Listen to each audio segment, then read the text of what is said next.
Di sebuah persimpangan desa yang berdebu, di tepi jalan yang biasa dilalui pengangkut sayur, dan pelajar pulang pergi, berdiri dua lapak kecil yang selalu menarik perhatian.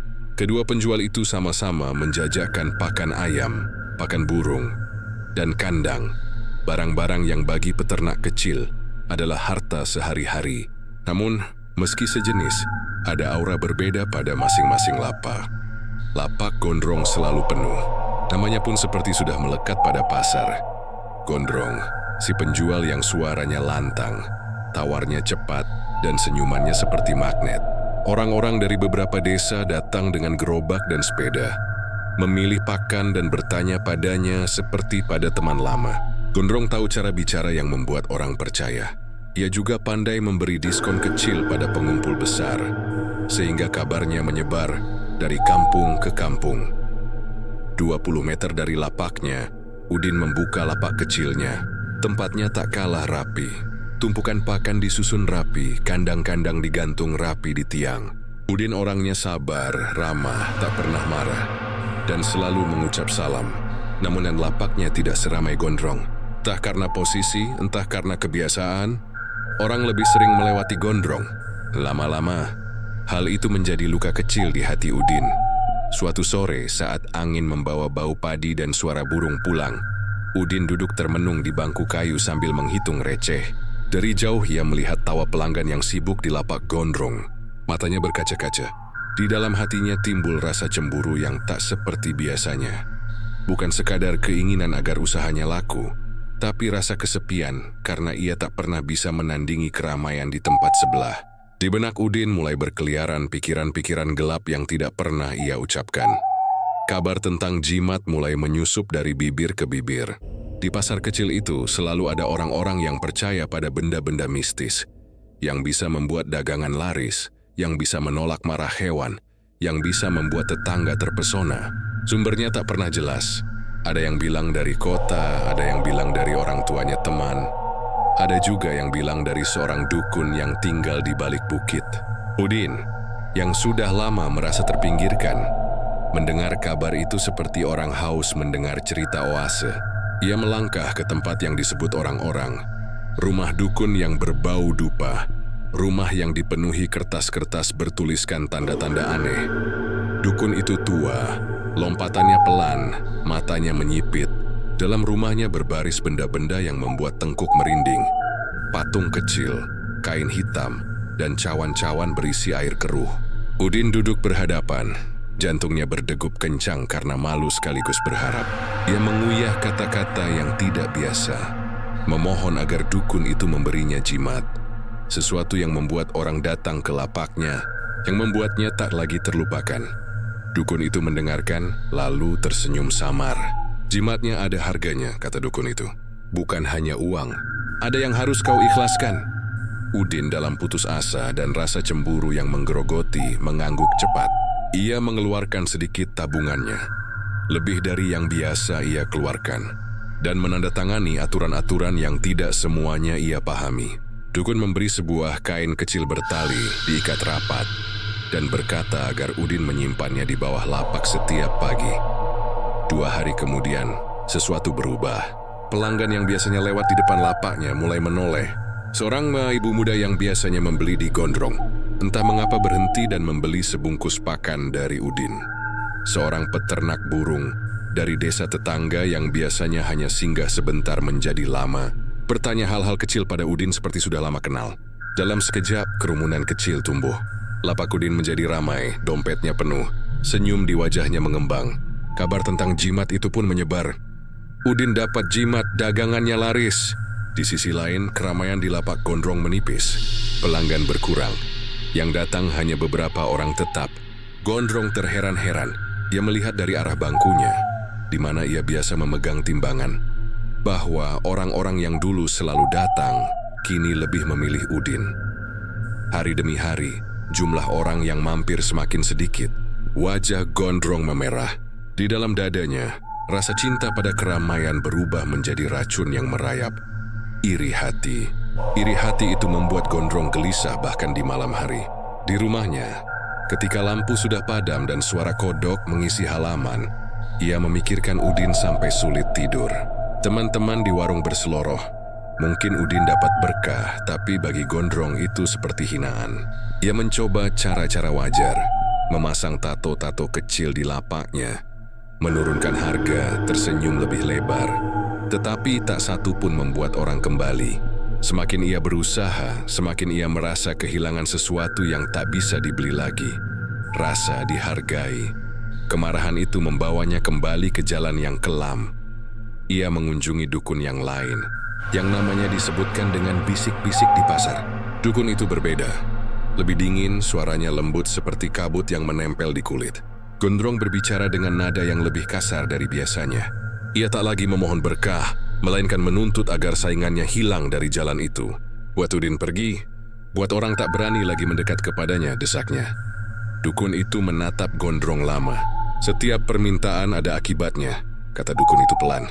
Apa kau sanggup menerima akibatnya? Gondrong tak peduli. Ia ingin lapaknya ramai lagi. Dia rela menggadaikan malam dan hanya memikirkan siang. Dengan jari yang gemetar setengah, ia menandatangani sesuatu yang terasa seperti kutukan sendiri. Ia menerima instruksi-instruksi yang membuat darahnya membeku sedikit. Ritual kecil, benda-benda yang harus ia lakukan pada malam tertentu. Janji-janji yang ia ikrarkan di depan sesajen. Malam pun datang. Bau dupa menyusup ke hidung orang di sekitar. Di sebuah tanah lapang jauh dari lampu, Gondrong mengikuti ritual yang diajarkan. Kata-kata yang diulang tanpa suara, langkah-langkah yang makin membuat hatinya merasa dingin, dan sebuah patung kecil yang ditempelkan pada sebuah sarung kuliner. Dia merasa tak nyaman, merasa seperti ada mata-mata yang mengedip dari balik pohon. Namun ketika ritual selesai, ia pulang dengan perasaan lega yang salah. Leganya adalah lega karena ia percaya semuanya akan kembali normal. Sementara itu, Udin yang tengah bergembira dengan larisnya dagangan mulai merasakan ada sesuatu yang salah malam itu. Perasaan yang tidak bisa ia jelaskan. Dia mendengar anjing-anjing tiba-tiba menggonggong pada satu titik di malam yang sunyi. Ia bermimpi tentang bayang-bayang yang duduk di pinggir jalan. Pada pagi hari ketiga, Udin terbangun dengan kepala berat. Dia merasa linu seperti habis malam tanpa tidur. Tetapi ia tak mengingat mimpi itu dengan jelas. Hanya ada rasa takut samar yang tinggal di belakang tenggorokannya. Hari itu, pelanggan datang seperti biasa, tetapi Udin merasakan sesuatu yang aneh. Saat ia menjawab pertanyaan, suaranya terasa jauh, seperti ada lapisan kabut yang membuat nada suaranya tak merasuk ke telinga orang. Seorang pelanggan menoleh lalu mengernyit, matanya memandang Udin berbeda, seolah melihat sesuatu yang tak terlihat. Beberapa jam kemudian, kepala pasar berbisik pada Udin. Kau terlihat pucat, Udin. Istirahatlah. Udin menggeleng, takut jika ia istirahat, keramaian akan hilang kembali. Ia memaksakan diri terus melayani, mengikat tali, mengangkat karung pakan. Malam semakin gelap dan kegelisahan di desa mulai memanjat seperti merayap. Orang-orang mulai berbisik di warung kopi.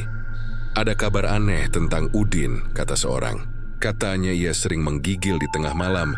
Katanya ia mendengar suara yang memanggil namanya dari jalan. Desas-desus berkembang. Ada yang bilang hewan peliharaan di sekitar lapak Udin tidak mau makan. Ada yang bilang ayam-ayam di kandang Udin berbaris tak teratur. Ketakutan kecil itu seperti tali yang ditarik. Semakin dikencangkan, semakin kuat. Beberapa hari setelah itu, Udin terlihat makin lelah. Wajahnya pucat, langkahnya lambat. Dia mulai menarik diri, duduk lebih lama di sudut menjawab salam seadanya. Pelanggan yang awalnya senang sekarang bertanya cemas. Kau baik-baik saja, Din? Tanya salah seorang ibu. Udin tersenyum tipis mencoba menyembunyikan takutnya. Malam-malam ia berjalan ke pinggir jalan dan menatap ke arah lapak Gondrong, seolah mencari akar masalah yang tak pasti. Namun yang ia temukan hanyalah kata-kata dan bisik-bisik tentang dukun dan jimat. Di dalam hatinya, ia merasakan kebingungan dan sebuah kenyataan yang menakutkan. Ada hal yang bergerak di luar akal sehat. Sementara itu, Gondrong mulai merasakan sesuatu yang berbeda juga. Sebuah ketidaknyamanan kecil yang berubah menjadi kegelisahan. Beberapa malam setelah ritual, ia bermimpi bahwa bayangan besar menempel pada matanya, membuatnya sulit melihat. Di siang hari, kadang ia melihat sekilas sosok yang loncat-loncat di pinggir jalan, lalu lenyap. Ia mencoba meyakinkan diri bahwa itu hanya buah khayal. Namun ketika pelanggan kembali sedikit demi sedikit, Gondrong merasa bukan seperti dulu. Ada rasa hampa dalam tawa yang ia berikan. Ada suara dalam kepalanya yang tak lagi membantunya tidur. Ia merasa bahwa sesuatu telah berubah dalam dirinya. Sesuatu yang tak bisa ia tarik kembali. Kisah di pinggir jalan itu mulai dipenuhi ketegangan. Desa yang dulu hanya ribut soal harga pakan kini bising oleh rumor dan ketakutan. Orang-orang tidak lagi sekadar datang untuk membeli. Mereka datang sambil menengok, bertanya satu sama lain dengan mata minyak yang mata-mata. Anak-anak berhenti main di dekat kedua lapak. Malam-malam dipenuhi langkah yang cepat dan senyap. Suara bunyi ranting yang patah, dan angin yang seperti membawa bisik-bisik tua. Pagi di desa itu selalu diawali dengan kokok ayam dan aroma dedah. Namun pagi kali ini terasa berbeda. Udara yang biasanya hangat kini terasa dingin dan berat. Kabut turun lebih tebal dari biasanya, menutupi jalan dan pepohonan. Orang-orang yang lewat menunduk seolah enggan menatap sesuatu yang tak bisa mereka jelaskan. Sejak peristiwa malam itu, sejak Udin ditemukan dengan wajah pucat dan tatapan kosong, desa menjadi sunyi dengan cara yang aneh. Tak ada lagi suara bercanda di warung kopi, tak ada tawa anak-anak di lapangan. Semua orang membicarakan satu hal yang sama, kutukan di pinggir jalan. Lapak Udin kini tertutup separuh, tikar penutupnya miring, tali-tali kandang bergoyang tertiup angin. Di bawahnya masih terlihat beberapa karung pakan ayam yang belum sempat dijual. Tak ada yang berani menyentuhnya. Mereka bilang, kadang saat malam datang, dari balik karung itu terdengar suara samar-samar. Seperti orang memanggil nama seseorang, entah siapa. Gondrong, Gondrong, begitu kata mereka. Tapi tak ada yang berani memastikan. Kegelisahan Gondrong sejak hari itu, Gondrong tak bisa tidur nyenyak. Meskipun lapaknya kembali ramai, hatinya justru semakin kosong. Pelanggan datang dan pergi, tapi senyum mereka terasa hambar. Kadang saat sedang menimbang pakan, ia merasa seseorang menatap dari belakang. Saat ia menoleh, tak ada siapapun. Ia mencoba menenangkan diri. Mungkin cuma lelah, pikirnya. Namun, setiap kali ia menutup lapak di sore hari, ada hal-hal kecil yang membuat bulu kuduknya berdiri. Pernah suatu sore, ketika Gondrong sedang menurunkan papan kayu untuk menutup tumpukan pakan, ia mendengar suara lirih seperti bisikan. Suara itu pelan, hampir seperti desahan angin. Aku dingin, Gondrong. Ia tersentak. Diperhatikannya, sekeliling. Hanya jalan berdebu, tiang listrik dan suara jangkrik dari sawah. Tapi dada Gondrong berdegup kencang. Ia buru-buru mengemasi dagangannya dan menutup lapak lebih awal. Dalam perjalanan pulang, ia beberapa kali menoleh ke belakang, merasa ada langkah yang mengikuti. Tapi jalan kosong melompong. Mimpi di malam. Hari malam-malam Gondrong mulai berubah menjadi mimpi yang tak wajar. Ia selalu bermimpi berada di lapaknya sendiri. Tapi dalam keadaan yang aneh. Bulan merah, langit gelap pekat, dan semua kandang di sekelilingnya bergoyang pelan, seolah ada sesuatu di dalamnya. Dalam mimpi itu, Udin selalu datang. Tidak dengan wajah marah, tapi dengan ekspresi hampa. Matanya kosong, suaranya serak. Kenapa, Gondrong? Aku cuma mau jualan juga. Kau minta lebih dari yang seharusnya. Setiap kali Gondrong mencoba menjawab, suaranya hilang. Ia hanya bisa melihat tangan Udin terulur dari balik kabut. Dan sebelum sempat menjauh, dari arah belakang selalu terdengar bunyi karung yang diseret di tanah. Berat, seret, lambat. Ketika ia terbangun, tubuhnya basah oleh keringat dingin. Dan di luar jendela, suara ayam berkokok terlalu awal, seolah malam enggan pergi. Desa yang mulai berubah, warga desa mulai gelisah. Beberapa orang mengaku mendengar suara aneh saat melewati lapak Udin menjelang malam. Ada yang bilang seperti suara orang tertawa pelan. Ada yang bilang suara benda diseret. Bahkan ada yang mendengar bisikan yang menyebut nama-nama mereka. Warung kopi di ujung jalan mulai sepi. Orang-orang lebih memilih pulang cepat sebelum senja turun. Lapak itu angker, kata salah satu warga. Sejak Udin tak jualan, tempat itu seperti hidup sendiri. Bahkan ayam-ayam di sekitar sana tak mau mendekat. Jika dilepas, mereka berlari menjauh sambil mengepak-ngepak panik. Gondrong mulai dihantui suatu malam. Gondrong nekat datang ke lapaknya lebih awal. Ia ingin memastikan apakah semua rumor itu benar.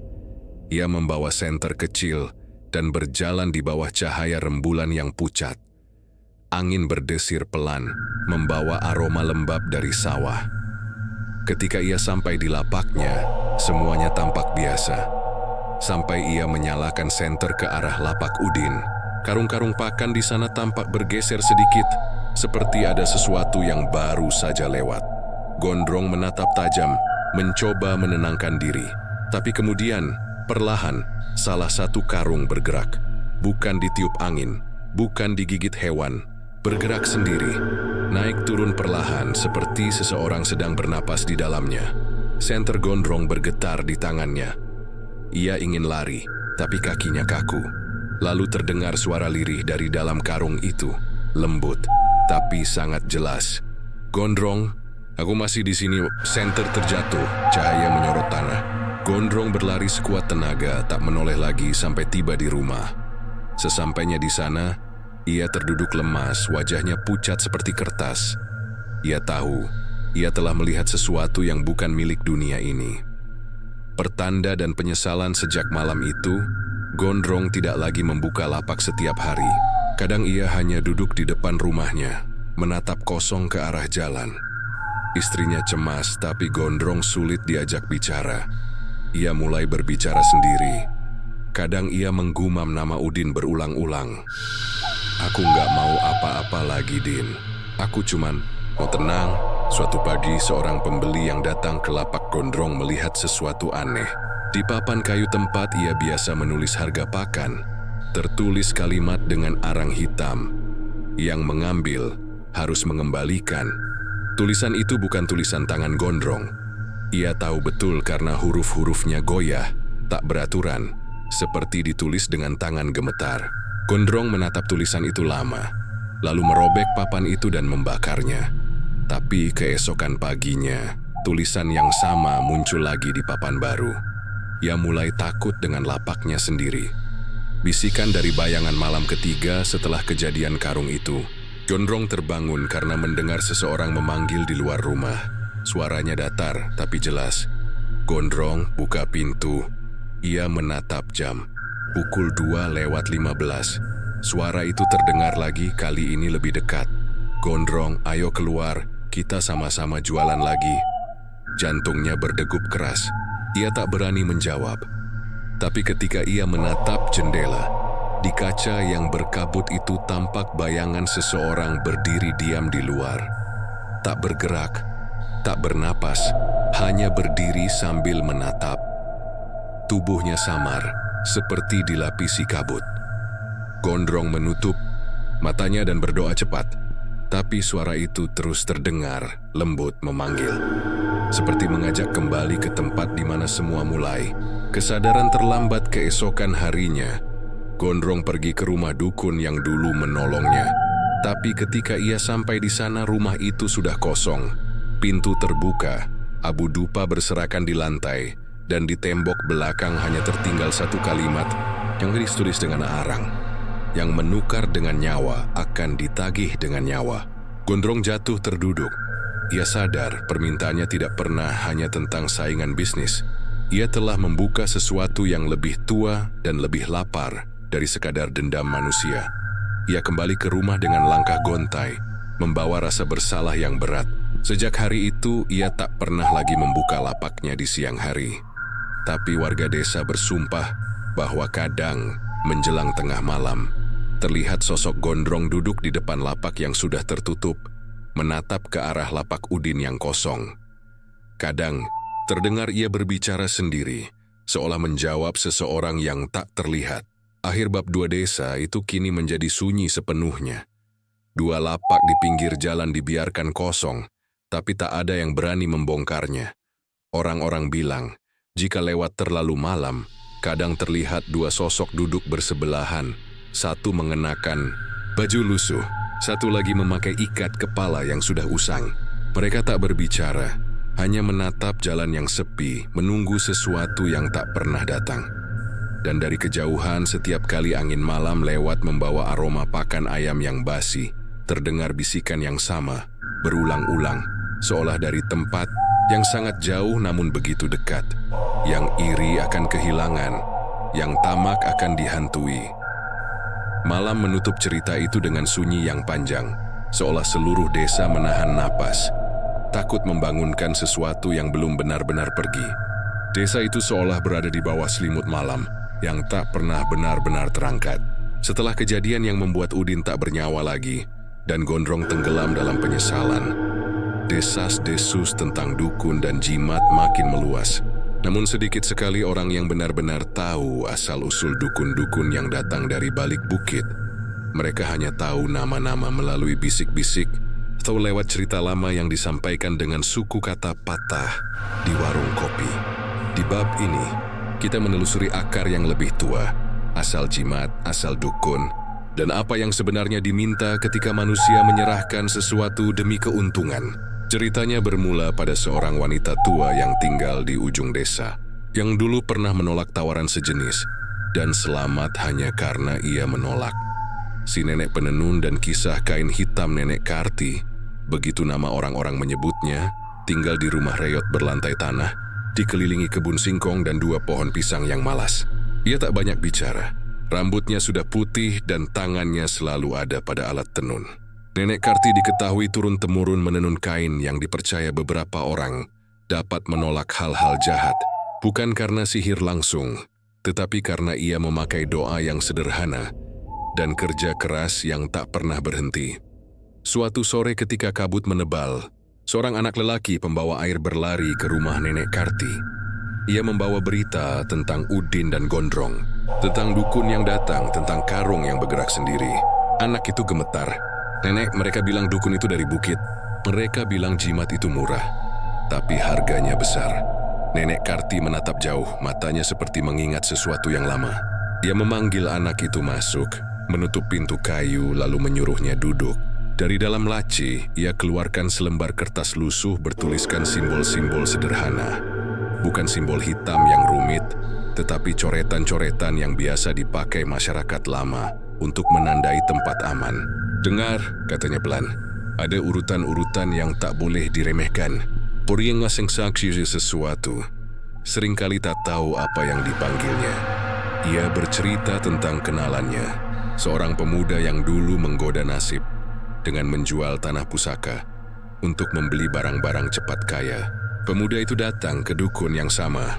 Katanya untuk mempercepat rezeki, dukun memberi jimat kecil diikatkan pada keris. Pemuda itu laku keras seminggu 2 minggu, namun kemudian ia mulai kehilangan ingatan tentang keluarganya. Lupa nama ibunya, lupa jalan pulang. Keluarganya menyelidik dan menemukan bahwa si dukun memerlukan sesuatu sebagai gantinya. Konsentrasi, ketenangan jiwa, sampai akhirnya pemuda itu tak lagi manusiawi seperti dulu. Cerita itu memukul Gondrong ketika Nenek Karti menyampaikannya dalam satu pertemuan kecil di balai desa. Prengsi orang mendengarkan dengan mata membesar. Mereka mulai menyadari bahwa fenomena yang terjadi bukan semata tentang lapak yang ramai atau sepi. Ada pola. Sesuatu dipanggil, sesuatu menoleh, lalu selalu ada yang kehilangan. Harga yang dibayar tidak selalu berupa uang. Asal-usul dukun di bukit seorang pemuda bernama Rahmat, yang bekerja sebagai tukang reparasi timbangan, memutuskan mencari tahu asal dukun itu. Ia tak tahan melihat 2 lapak yang dulu hidup kini seperti makam.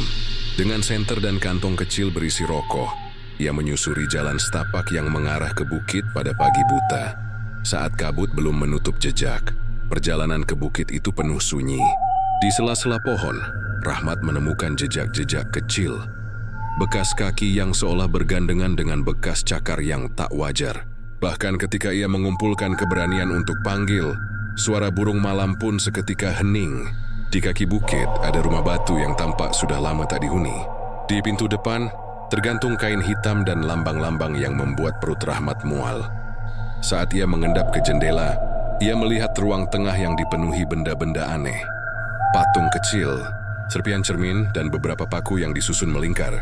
Di salah satu sudut yang paling menakutkan, Ada sebuah meja dengan foto-foto yang sebagian sudah kusam, foto orang-orang lama dari desa lain. Di salah satu foto, terlihat seorang lelaki muda yang sangat mirip gondrong, tersenyum dalam keadaan yang tak wajar. Rahmat dikejutkan oleh suara berbisik di belakangnya. Ia hampir pingsan. Seorang wanita mendekat dari bayang-bayang. Bukan dukun yang memanggil, tetapi seorang perempuan dengan wajah yang dipenuhi garis-garis waktu. Ia bukanlah dukun utama. Diizinal penjaga rumah, orang yang mengurus semua keperluan ritual. Dia menatap Rahmat tanpa memicingkan mata.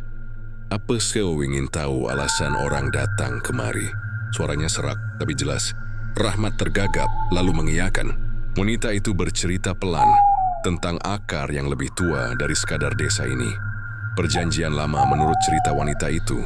Ada perjanjian lama antara beberapa keluarga di bukit dan sesuatu yang disebut para pemakan janji. Dahulu, ketika kelaparan melanda beberapa generasi lalu, nenek moyang dari bukit mengadakan perundingan dengan makhluk yang tak terlihat. Makhluk itu memberi mereka cara untuk menumbuhkan panen lebih cepat, membuat hewan lebih sehat, dan membuat pedagang lebih laris dengan syarat suatu hari nanti, ketika mereka membutuhkan lagi, makhluk itu akan meminta kembali, dan apa yang diminta tak selalu berupa benda. Perjanjian itu disegel dengan benda-benda, kain, arang serpihan cermin, dan dituangkan dalam ritual yang diwariskan. Generasi demi generasi, beberapa keluarga melupakan konsekuensinya. Di kota mereka menjadi kaya, namun ada yang tak lupa. Dukun-dukun yang muncul belakangan adalah pewaris ritual itu. Mereka menawarkan keuntungan cepat kepada orang-orang yang putus asa. Namun keuntungan itu selalu datang dengan syarat tersembunyi. Kadang yang diminta bukan darah, katanya lirih, tapi ketenangan, ingatan, atau nama. Kadang yang diminta adalah keberanian seseorang, atau kebiasaan yang sederhana, seperti rasa aman. Setelah diambil, desa itu runtuh sedikit demi sedikit tanpa diketahui. Rahmat pulang dengan kepala penuh pertanyaan. Dia melihat muka keluarga di desa dengan cara baru. Seolah ada benang halus yang menghubungkan peristiwa saat ini dengan peristiwa ratusan malam lalu. Apa yang dukun berikan kepada Udin? Apa yang dukun minta sebagai gantinya? Dan apakah sesuatu itu kini menuntut upah yang lebih besar? Nyawa, ketenangan, atau ingatan? Upaya membalikkan berita itu menyebar. Nenek Karti, Rahmat, dan beberapa orang berani memutuskan bertindak. Mereka mengumpulkan selembar kain putih, beberapa butir garam, dan alat tenun nenek Karti. Rencananya sederhana. Mereka ingin menutup kembali pintu yang dibuka dukun. Mereka tahu ini bukan soal melawan dukun dengan kekerasan, tetapi soal merapikan benang-benang lama yang terurai. Malam tindakan itu dipilih dengan teliti. Malam tanpa bulan, ketika angin di desa biasanya lemah. Mereka berkumpul di balai membawa doa yang sederhana. Doa air, doa tanah, dan nyanyian yang diajarkan turun-temurun. Nenek Karti menenun sepotong kain panjang, sambil menggumamkan syair yang pelan. Rahmat menggambar simbol-simbol pelindung di tanah, menggunakan garam dan abu dari dupa yang dibakar kecil. Namun ritual itu tak semudah yang diharapkan. Saat mereka menggenggam kain putih untuk menutup papan-papan yang menandai pintu, ada bisikan halus yang menggelitik telinga. Bukan dari manusia, tetapi seperti suara yang datang dari dalam tanah. Bisikan itu memanggil nama-nama mereka. Siapa yang paling rapuh, siapa yang paling diam. Mereka mencoba menutup telinga dan lanjut. Tetapi suara itu seperti mengira-ngira kelemahan.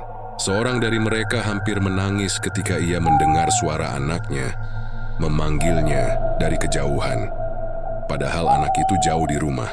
Kekuatan yang mereka lawan tak hanya menggunakan kata-kata. Dia menggunakan kenangan.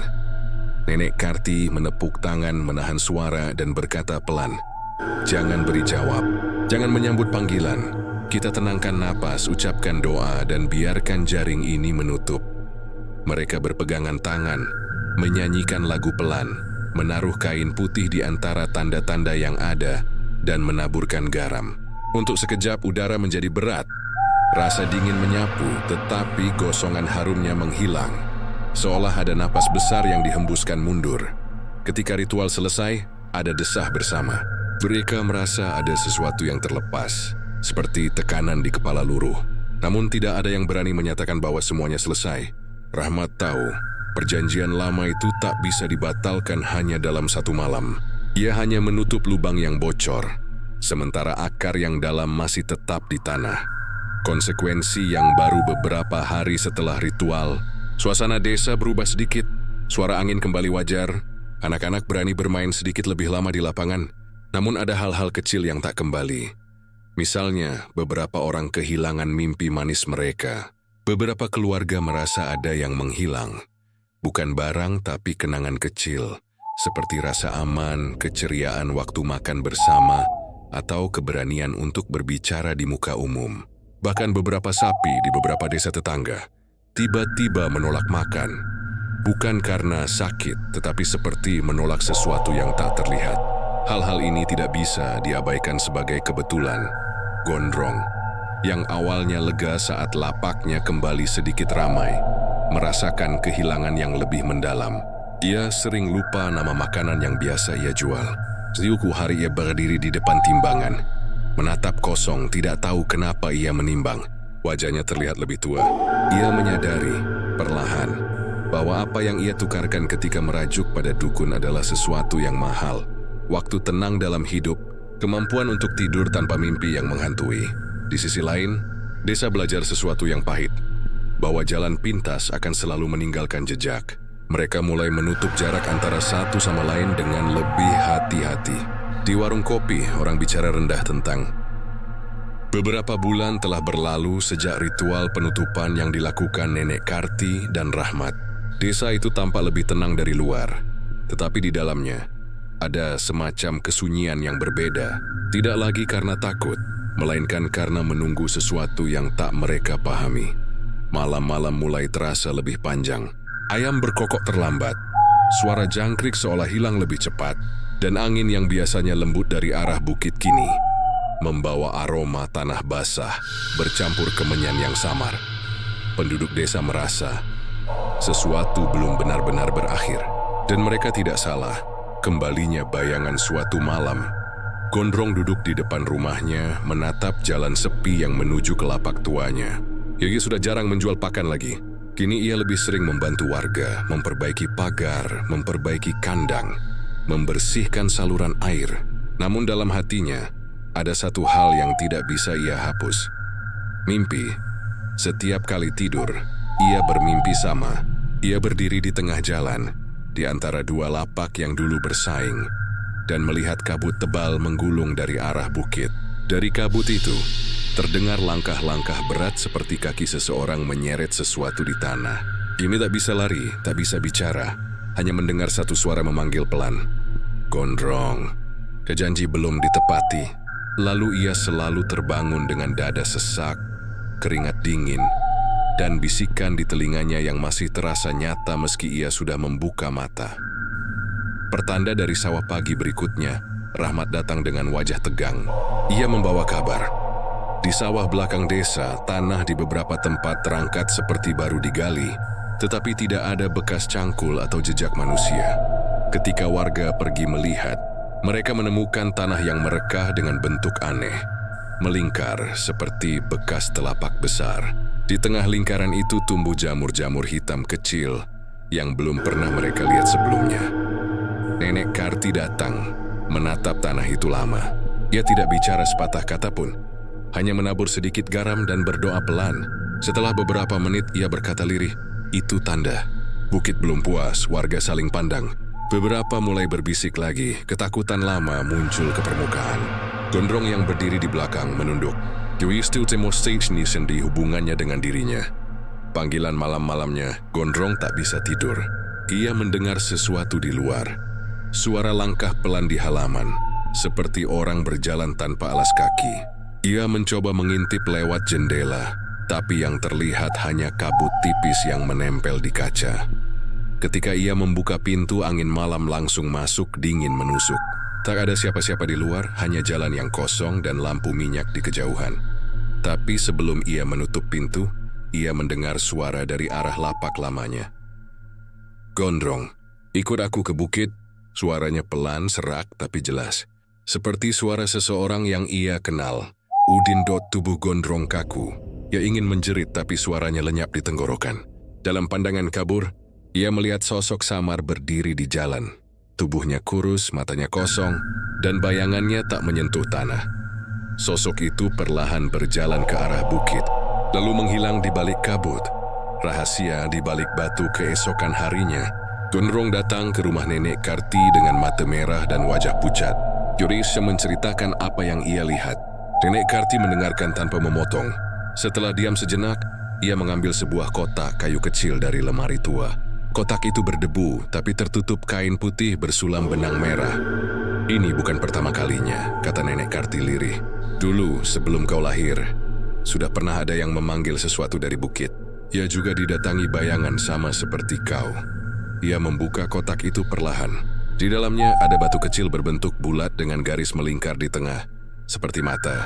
Batu ini ditemukan di kaki bukit setelah banjir besar puluhan tahun lalu, katanya. Katanya ini batu janji. Siapapun yang berani meminta sesuatu dengan niat tamak, namanya akan tertulis di dalam batu ini. Dan selama namanya belum dihapus, bayangan akan terus menagih. Gondrong menelan ludah. Apakah namaku ada di dalam batu itu, Nek? Nenek Karti menatapnya dalam-dalam. Aku tak tahu, jawabnya. Tapi kau harus ke bukit dan mencari asal batu ini. Hanya di sana kau bisa tahu. Perjalanan ke bukit dengan keberanian yang setengah mati, Gondrong memutuskan pergi. Rahmat meski takut memutuskan ikut. Mereka berangkat sore hari, membawa lampu minyak dan doa dari Nenek Karti. Jalan ke bukit kini terasa lebih gelap dari sebelumnya. Pohon-pohon bergoyang pelan. Angin membawa bisikan yang kadang terdengar seperti nama mereka sendiri. Sesekali, Gondrong merasa seperti melihat bayangan berjalan di sampingnya. Tapi setiap kali ia menoleh, tak ada siapapun. Setelah berjalan hampir 2 jam, mereka tiba di tempat yang disebut Batu Senja. Batu besar di puncak bukit, yang konon tempat dukun melakukan ritual. Di sekeliling batu itu, banyak tanda goresan, lilin meleleh, dan sisa dupa yang sudah lama padam. Namun anehnya udara di sana terasa masih hangat, seolah seseorang baru saja pergi. Rahmat menyalakan lampu minyak, menerangi permukaan batu, dan di sanalah mereka melihatnya. Puluhan nama tertulis dengan goresan halus. Sebagian sudah memudar. Namun ada satu nama yang masih baru, terang, seolah baru saja diukir. Gondrong. Gondrong tertegun. Kakinya lemas. Ia berlutut di depan batu itu, gemetar. Rahmat mencoba menenangkannya, tapi tiba-tiba angin berputar kuat, meniup lampu hingga padam. Dalam kegelapan itu terdengar bisikan dari segala arah. Suara laki-laki, perempuan, anak-anak, tua muda, semua bicara bersamaan. Kalimatnya kacau, tapi di antara mereka satu suara menonjol, tenang, dan sangat dekat di telinga Gondrong, yang mengambil janji harus mengembalikan nyawa yang diambil. Pengorbanan Gondrong menangis. Ia memohon berteriak ke langit yang gelap. Aku tidak tahu akan seperti ini. Aku cuma ingin rezeki. Aku tidak mau lagi. Kabut makin tebal. Rahmat berteriak memanggilnya, tapi suaranya tenggelam. Lalu tiba-tiba cahaya kecil muncul dari batu, lembut, hangat. Dari cahaya itu perlahan muncul bayangan Udin. Wajahnya tenang, tidak marah, hanya menatap Gondrong. Udin mendekat, suaranya datar. Aku tidak marah, Gondrong. Kuri hanya belum tenang. Bukan aku yang menagih, bukit yang menagih. Gondrong terisak. Apa yang harus aku lakukan? Bayangan itu menjawab pelan, kembalikan semuanya. Bukan uang, bukan barang, tapi niatmu. Pergilah ke lapakmu dan serahkan apa yang dulu kau ambil dengan iri. Selesai berkata begitu, bayangan itu perlahan memudar bersama cahaya. Angin berhenti dan malam menjadi hening. Penebusan di pinggir jalan pagi berikutnya, Gondrong berjalan ke lapaknya. Dia membawa semua yang dulu ia sembunyikan. Uang hasil dagangan lama, kain jimat dari dukun, dan papan nama lapaknya. Ia meletakkan semuanya di tanah, lalu duduk bersila. Rahmat dan beberapa warga ikut menyaksikan dari jauh. Gondrong berbicara pelan, seolah kepada seseorang yang tak terlihat. Aku kembalikan semua. Aku tidak ingin lebih. Aku hanya ingin kedamaian untukku, untuk Udin, untuk desa ini. Angin tiba-tiba berhembus lembut. Daun-daun di sekitar berputar, lalu jatuh satu persatu di atas karung pakan. Udara yang biasanya dingin terasa hangat sesaat. Dan dari arah bukit samar-samar terdengar suara nyanyian. Bukan nyanyian seram, tapi seperti ratapan yang perlahan menjauh. Nenek Karti yang datang kemudian menutup ritual itu dengan doa singkat, lalu menatap Gondrong dengan mata berkaca-kaca. Kadang, penebusan tidak menghapus masa lalu, katanya, tapi membuatnya berhenti menghantui. Beberapa hari kemudian, suasana desa perlahan normal. Lapak Gondrong kini dijadikan tempat umum untuk menyimpan pakan bersama. Tak ada lagi nama siapapun di papan depan. Warga bekerja bersama saling membantu tanpa bersaing. Namun setiap kali senja turun dan bayangan memanjang di jalan, sebagian orang masih merasa melihat dua sosok duduk di pinggir jalan. Satu tersenyum tenang, satu menunduk khusyuk. Trimaisung tak mengganggu, hanya diam, seolah mengawasi agar tak ada lagi yang mengulangi kesalahan yang sama. Dan dari arah bukit, jika malam sangat sunyi, terdengar suara angin membawa kalimat samar yang bergetar di udara. Janji telah dibayar, tapi tanah masih ingat. Malam pun menutup kisah dengan tenang, tapi tidak benar-benar damai. Karena di dalam tanah, di bawah batu yang berukir nama-nama lama, masih tersimpan sesuatu yang belum selesai menunggu generasi berikutnya. Jika ada lagi yang berani meminta jalan cepat menuju kaya, tanpa tahu harga di baliknya. Ada saat-saat ketika malam di desa itu, terasa seperti tirai tebal yang menahan napas semua orang. Setelah penebusan Gondrong, kehidupan memang kembali berjalan. Namun ada rasa was-was yang tak hilang. Mereka yang pernah menyentuh jimat, yang pernah bersandar pada janji cepat, kini hidupnya seperti kain yang baru dicuci, bersih, tapi wolnya menipis. Ingatan kecil, tawa kecil, atau kebiasaan yang dulu biasa dirawat kini tampak robek seperti benang yang terputus. Di bab ini, desa akan mencoba memecahkan teka-teki paling tua dari semua. Apa sebenarnya mata batu yang ditemukan di puncak bukit? Mengapa batu itu menulis nama manusia? Dan apakah mungkin menyingkirkannya untuk selamanya? Jawabannya tidak mudah. Dan desa akan belajar bahwa melawan sesuatu yang tua terkadang berarti mengorbankan hal lain yang juga berharga. Ketika batu berkedip suatu malam, Rahmat tak bisa tidur. Ada rasa penasaran yang menggigitnya. Meski batu itu kini tersembunyi di dalam lumbung kecil milik Nenek Karti, rahasianya terasa tak tenang. Cuma mendapat ide ia akan melihat batu itu sekali lagi sendiri. Rahmat berjalan ke lumbung dengan lampu minyak. Jantungnya berdebar bukan karena takut, tetapi karena ingin memastikan bahwa apa yang mereka lakukan benar. Ketika lampu minyak diarahkan ke dalam kotak kayu, batu itu tampak biasa. Bulat, gelap, berpori seperti batu kali. Namun ketika cahaya menyentuh permukaannya, ia terasa seperti menatap kembali.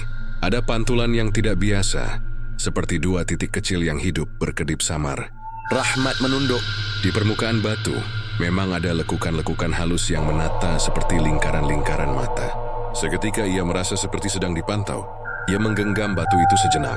Ada rasa hangat di telapak tangannya, bukan hangat biasa, melainkan hangat yang membawa rasa asing, rasa ingatan yang bukan miliknya.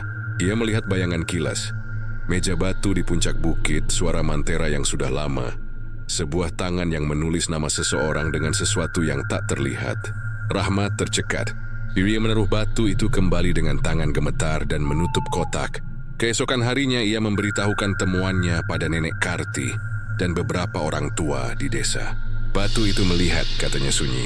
Bukan hanya menuliskan nama, tetapi menyimpan sesuatu dari orang yang namanya tertulis. Nenek Karti hanya mengangguk pelan. Itu sebabnya ia meminta, jawabnya. Ia tidak cuma mengambil, ia menyimpan bagian dari manusia. Mata yang menyimpan nama. Katakanlah batu itu seperti cermin yang menyimpan potongan-potongan jiwa. Ketika seseorang datang dengan niat tamak, dukun atau perantara menawarkan sebuah jimat yang memiliki satu sifat, ia membuat sebuah celah kecil antara pemilik dan kenyataan. Celah ini memungkinkan batu mengambil sesuatu, bisa ingatan, rasa aman, bahkan kebiasaan yang paling sederhana. Nama yang diukir di batu bukan sekadar nama. Ia adalah tanda bahwa suatu bagian kecil dari hidup orang itu kini tersimpan di batu. Bisa dipanggil lagi, bisa ditukar. Para tetua mengumpulkan kembali kisah-kisah lama. Cerita orang yang mendadak kehilangan malam tanpa mimpi. anak yang lupa lagu neneknya, petani yang kehilangan rasa takut sehingga ternaknya menjadi ceroboh. Semua itu tampak tak terkait, tapi kini terlihat benang merahnya. Batu memakan fragmen kehidupan, lalu menukar fragmen itu dengan rezeki sesaat. Lalu bagaimana kalau batu dikembalikan? Tanya Rahmat. Bisakah fragmen itu kembali juga? Nenek Karti menggeleng. Tidak selalu. Ada yang hilang selamanya. Ada yang bisa kembali kalau proses diperlambat. Tetapi ada risiko, batu tidak suka dilepas. Ia bisa menuntut sesuatu yang lain. Ahli batu dari desa lain berita tentang mata batu bocor ke desa-desa tetangga seperti bau asap dari dapur. Seorang pemuda dari desa sebelah yang kerap disebut ahli batu karena keluarganya dulu bekerja sebagai tukang batu kubur, datang membawa peralatan sederhana. Palu kecil, kain, dan sebuah buku tua. Namanya Pak Ladang. Dia menatap batu itu lama sebelum berbicara. Batu ini bukan batu biasa, katanya. Di beberapa legenda, ada batu yang bertindak seperti memori dunia. Dia merekam jejak janji. Orang yang memotong hubungan dengannya tanpa restu akan memancing amarah lama. Ia menjelaskan bahwa ada dua cara, memecah batu atau menyucikannya. Memecah berarti menghancurkan sumber, tapi itu berbahaya. Sebagian dari apa yang disimpan dalam batu akan tercerai, mungkin kembali secara kacau, atau menghilang selamanya. Sedangkan menyucikannya berarti prosedur panjang yang memerlukan pengorbanan. Menukar kembali fragmen-fragmen itu secara sukarela, satu persatu, oleh mereka yang pernah mengambil. Pilihan itu membuat luruh napas di antara pendengar. Jika kita memilih menyucikan, ujar Nenek Karti, kita harus mengorbankan waktu, tenaga, dan ingatan. Kita harus rela kehilangan sesuatu yang mungkin tak akan kembali. Tapi setidaknya prosesnya tidak brutal. Ritual pembersihan mereka memilih pembersihan. Rencana dibuat. Setiap keluarga yang namanya terpahat atau yang pernah menyentuh jimat harus datang satu persatu ke lumbung. Duduk melingkar dan menyuarakan hal-hal yang pernah mereka korbankan. Kenangan, kebiasaan atau keberanian, kata-kata itu harus diucapkan keras agar batu tahu apa yang diberi kembali. Suatu malam panjang ketika bulan nipis menggantung di langit, warga berkumpul. Nenek Karti memimpin, suaranya tenang namun tegas. Satu persatu orang maju. Seorang ibu mengaku telah lupa nyanyian pengantar tidurnya untuk anaknya. Seorang kakek mengakui hilangnya keberanian untuk menengahi perselisihan keluarga. Seorang remaja mengakui rasa malu yang pernah ditukar dengan keberanian untuk memamerkan diri. Ketika setiap pengakuan diungkapkan, Nenek Karti menyentuh batu dengan kain putih, lalu meniupkan doa. Ada kilatan lembut seperti gelembung kecil di permukaan batu, dan seolah ada balutan yang melunak dalam udara. Beberapa orang merasa hangat menyelinap dalam dada mereka. Beberapa lainnya malah menangis, terasa getir saat kenangan mereka kembali, samar seperti kabut yang mencair. Namun tidak semua yang kembali sempurna. Ada lagu yang kembali dalam potongan. Ada keberanian yang kembali tetapi terasa asing. Ada ingatan yang seperti foto lama. Ada tapi warnanya pudar. Proses itu menyakitkan tetapi sedap. Seperti mencabut duri lama dari kulit. Membuat perih tetapi ada rasa lega. Biaya yang harus dibayar proses pembersihan itu membawa konsekuensi yang tak diduga. Beberapa orang yang mengaku mengalami mimpi-mimpi indah, namun hari-hari berikutnya tampak kosong. Rutinitas yang dulu mengikat mereka seperti benang kuat kini berserah. Seorang petani yang semula berani menyerahkan pengakuan tentang takutnya kehilangan alat kerja. Keberanian kembali, tetapi rasa waspada yang dulu membuatnya telaten hilang. Dia menjadi lebih ceroboh. Beberapa kali hampir membiarkan ternaknya kelaparan. Cuma idukar satu bentuk keselamatan dengan kebebasan yang belum tentu baik. Gondrong yang mengaku paling banyak mendapatkan kembali sebagian besar hal yang ia korbankan. Rasa malu yang menekan malah mengendur. Namun sebagai gantinya ia harus melewatkan 3 malam berturut-turut tanpa tidur. 3 malam penuh ingatan yang tak diinginkannya. Dia bangun dengan mata sembab, wajah muram. Namun ada juga senyum kecil yang lama tak ia rasakan. Ia sadar penebusan selalu berbayar. Yang paling parah terjadi pada seorang perempuan muda yang dulu menerima jimat dari Udin. Saat pengakuan, dia menyebut satu kenangan masa kecil yang hilang, sebuah lagu neneknya. Dan ketika Batu mengembalikan potongan itu, ia kehilangan kemampuan untuk mengingat wajah ayahnya. Ia terpukul. Dia menangis sepanjang hari, menyentuh wajahnya sendiri seperti ingin mengingat. Nenek Karti menenangkan. Kadang Batu menukar, kadang menuntut pertukaran lain.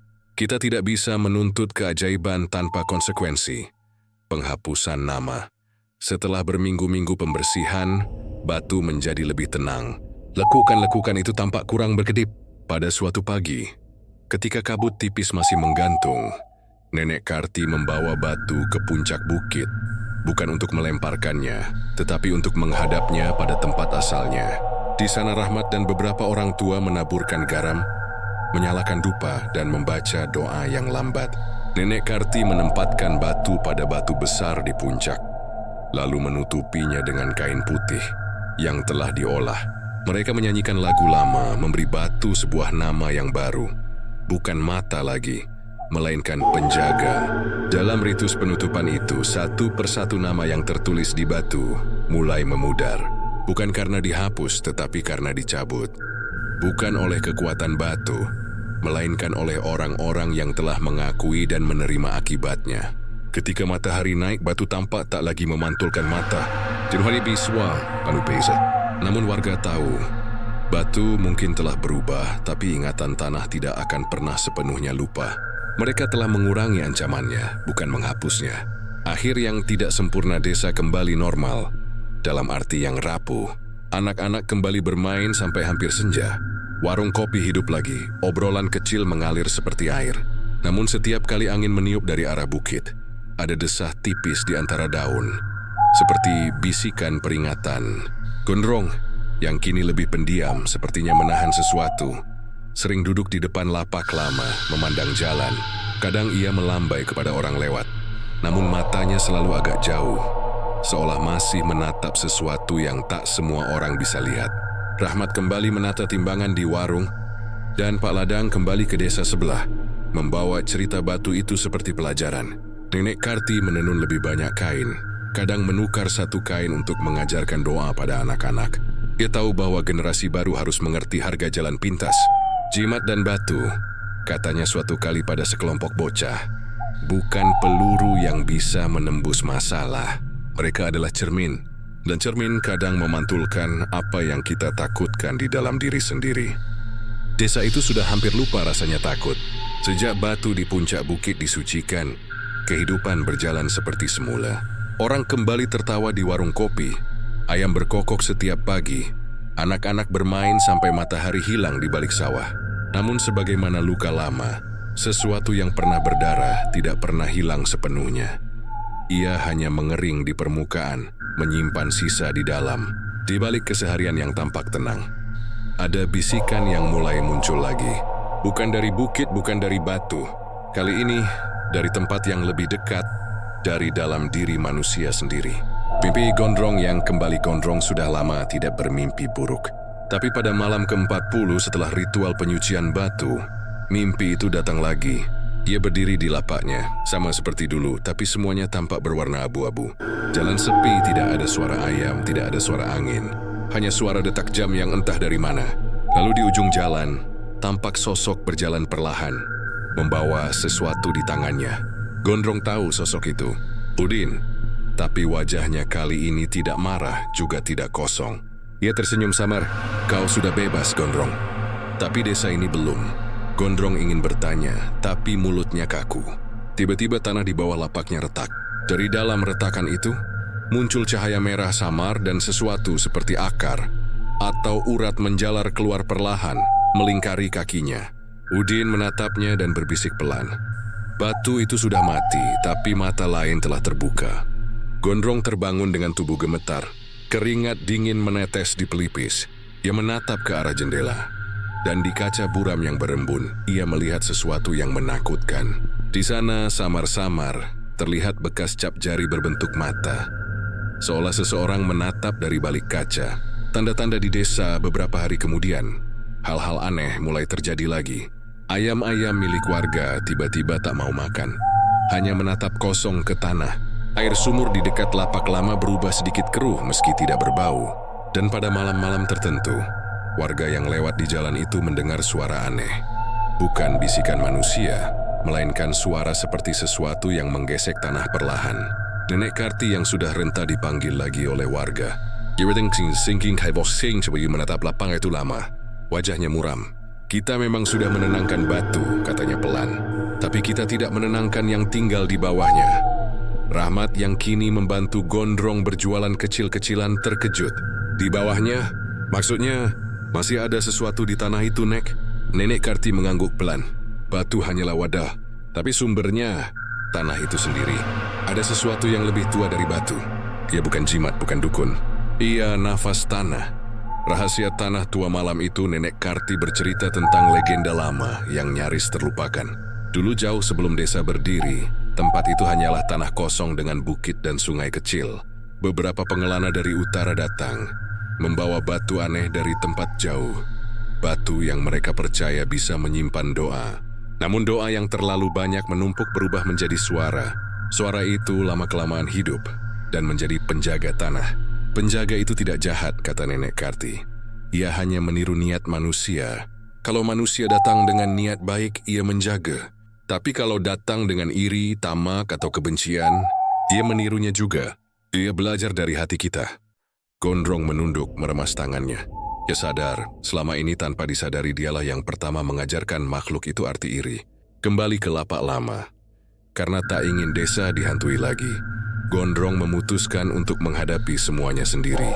Suatu malam, tanpa sepengetahuan Rahmat atau warga lain, ia pergi ke lapak lamanya. Ia membawa dupa, air garam, dan selembar kain putih, sisa dari ritual lama. Bulan hampir purnama, cahaya samar menerangi jalan tanah yang sepi. Ketika ia sampai, suasananya aneh. Udara di sekitar lapak terasa lebih dingin, meski tidak berangin. Jemni mencelakan dupu dan mulai berdoa, suaranya gemetar. Aku datang bukan untuk melawan, tapi untuk meminta maaf. Kalau kau masih di sini, tolong lepaskan desa ini. Semua tadi yang terjadi karena kesalahanku. Lalu dari tanah di bawah lapak muncul suara gemerisik lembut, seperti akar yang tumbuh. Gondrong menatap ke bawah, dan matanya membesar. Tanah itu berdenyut seperti sedang bernapas. Dan di tengah-tengah karung pakan yang sudah lama kosong, muncul gumpalan kecil dari tanah basah, gelap berkilat, dengan bentuk yang sangat dikenalnya, batu. Tapi kali ini, lebih kecil, dan di permukaannya satu garis halus seperti mata tertutup. Gondrong menunduk berbisik lirih, kau mau apa lagi? Tak ada jawaban, tapi angin berputar pelan. Dari arah bukit terdengar suara samar, nyaris tak terdengar namun jelas menyebut namanya. Yang menanam harus mencabut. Ritual terakhir. Keesokan paginya, Gondrong pergi ke rumah Nenek Karti dengan wajah pucat. Ia membawa batu kecil itu di dalam kain putih. Nenek Karti melihatnya lama, kemudian menarik napas berat. Batu ini bukan kelanjutan yang lama, katanya. Ia bukan sisa kutukan, ia bibit baru. Penjaga tanah ingin tumbuh kembali. Rahmat yang mendengar itu langsung ketakutan. Kalau batu itu tumbuh lagi, apa yang terjadi, Nek? Desa ini akan jadi tempatnya menulis nama baru, jawab Nenek Karti lirih. Dan kali ini, bukan karena iri, tapi karena ketakutan. Mereka bertiga sepakat untuk mengakhiri semuanya malam itu juga. Tidak dengan dukun, tidak dengan ritual aneh, tapi dengan cara paling tua, pengembalian ke tanah asal. Malamnya, Torek bertiga naik ke bukit. Bulan terang, tapi angin kencang seperti memperingatkan.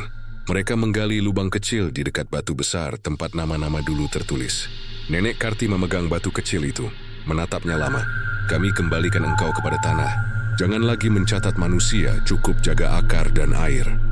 Ia menanam batu itu perlahan, lalu menabur garam dan abu dupa. Saat tanah ditutup kembali, terdengar suara sangat pelan, seperti desahan panjang lega. Angin berhenti, hening menyelimuti bukit. Namun ketika mereka turun, Gondrong menoleh sekali. Ia yakin, di tanah yang baru ditutup itu sesuatu bergetar. Dan untuk sepersekian detik, mata di batu itu terbuka sedikit, lalu tertutup lagi, seolah tertidur. Bayangan yang tidak pergi beberapa minggu berlalu, dan tidak ada lagi gangguan. Ayam kembali sehat, air sumur jernih. Namun Gondrong merasa sesuatu berubah dalam dirinya. Setiap kali ia berjalan di jalan yang sama, bayangannya di tanah terasa lebih panjang dari tubuhnya sendiri. Kadang bayangan itu bergerak sedikit lebih cepat, seolah punya kehendak sendiri. Ia tidak menakutinya. Ia hanya menatap lalu tersenyum pelan. "Kalau memang kau masih di situ," katanya suatu sore, "jagalah desa ini. Aku sudah belajar." Malam itu di langit yang berawan, ada kilatan cahaya kecil dari arah bukit. Tidak seperti petir, tapi seperti mata yang menutup pelan, menandakan akhir dari sesuatu atau awal yang baru. Penutup bab 6 desa itu kini hidup damai. Namun di setiap cerita anak-anak tentang lapak gondrong dan batu senja, selalu ada satu kalimat yang diingat turun-temurun. Tanah tidak pernah lupa. Diri hanya menunggu manusia untuk belajar. Orang-orang tidak lagi bicara tentang santet atau jimat atau dukun. Mereka bicara tentang niat, tentang bagaimana satu hati tamak bisa menumbuhkan bayangan yang lebih tua dari usia batu.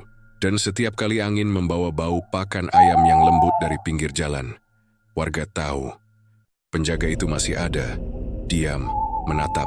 Tapi kali ini, tidak untuk menagih, dia hanya memastikan agar tidak ada lagi yang berani menulis namanya di tanah dengan keserakahan. Malam menutup kisah panjang itu dengan tenang. Dari bukit terdengar angin membawa bisikan lembut terakhir. Yang belajar dari dosa tak akan diulanginya. Yang lupa akan menghidupkanku lagi.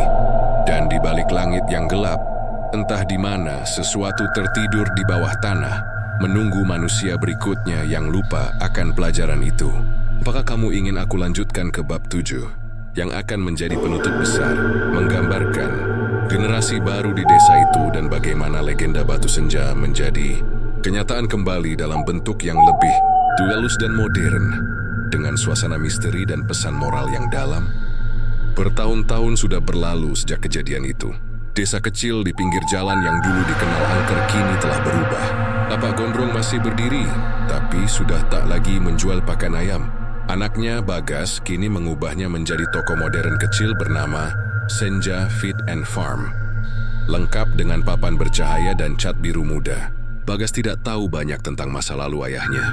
Dia hanya tahu bahwa dulu tempat itu pernah bermasalah, dan warga pernah menutupinya dengan doa serta tanah. Namun, seiring waktu, kisah itu memudar jadi legenda yang sering dijadikan bahan bercandaan anak muda saat nongkrong di warung kopi. Namun tanah tidak pernah benar-benar lupa. Awal yang tenang Bagas adalah anak yang tekun. Dia membuka toko pagi-pagi, melayani pembeli dengan ramah, dan selalu menutup tepat jam 9 malam. Setiap kali ia mengunci pintu, ia selalu mendengar suara ayam-ayam di kandang belakang, masih berkokok pelan, seolah memanggil. Suatu malam ia memperhatikan satu hal aneh. Seekor ayam putih di kandang belakang selalu menatap ke satu titik di tanah yang sedikit lebih gelap dari sekitarnya. Tempat itu, kalau diperhatikan baik-baik, adalah lokasi yang persis di mana lapak lama ayahnya dulu berdiri. Bagas mencoba menutupi dengan papan kayu, tapi setiap pagi papan itu bergeser sendiri. Ayam-ayamnya pun selalu berkumpul di situ, seolah mengelilingi sesuatu yang tidak terlihat.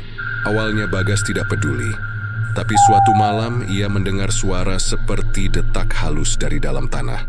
Pelan, tapi teratur, seperti jantung yang berdetak. Pesan dari foto lama suatu hari, saat membersihkan gudang. Bagas menemukan kotak tua berdebu berisi foto-foto lama ayahnya.